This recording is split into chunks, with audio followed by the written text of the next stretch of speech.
আজকে সার্বিক পরিস্থিতি এই প্রথম যে আওয়ামী লীগ থেকে বিএনপির যোগদান আজকে শুরু করলাম। এইটা যদি আমি ওপেন ডিক্লেয়ার করি যে আওয়ামী লীগ থেকে বিএনপিতে যোগদান করা হচ্ছে, আমার বিশ্বাস শুধু 40-50 কিলোমিটার হবে না, তার চেয়ে অনেক বড় লম্বা লাইন হবে।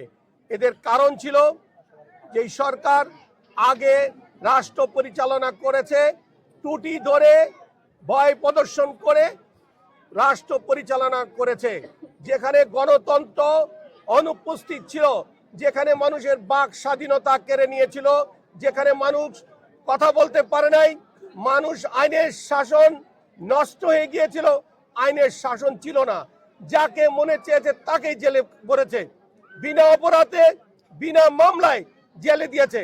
আজকে সেগুলি উপেক্ষিত হয়ে এখন একটা ফরম্যাটে আসা শুরু করেছে।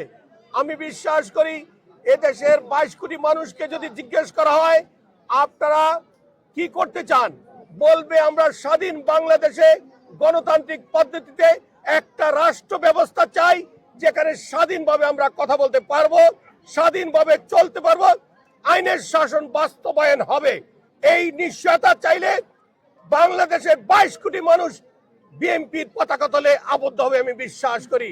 আমি চাই এর প্রমাণ নির্বাচন কমিশন যখন তফসিল ঘোষণা করবে, আমি তার পরের দিনেই আওয়ামী লীগ থেকে যোগদান করার আহ্বান করব। সেদিন আপনারা যারা সাংবাদিক আছেন আপনারা দেখতে পারবেন হাজার হাজার জনতা বিএনপিতে যোগদান করার জন্য প্রস্তুত আছে। ধন্যবাদ। যারা যোগদান করেছে তাদের পরিকল্পনা হলো একটা সুন্দর রাষ্ট্র ব্যবস্থা গড়ে উঠুক, গণতান্ত্রিক পদ্ধতিতে গণতন্ত্রের প্রাতিষ্ঠানিক রূপ হোক, উন্নয়নের হাওয়া বইতে শুরু করুক, দেশে ইন্ডাস্ট্রি হোক, বেকার ছেলেপেলেদের চাকরি ব্যবস্থা হোক, যোগাযোগ ব্যবস্থাগুলি সুন্দর হোক, মসজিদ মাদ্রাসা স্কুল কলেজগুলি ঠিক থাকুক এবং আইনের শাসন প্রতিষ্ঠা হোক। এই কল্পনা থেকেই তারা বিএনপিতে যোগদান করেছে।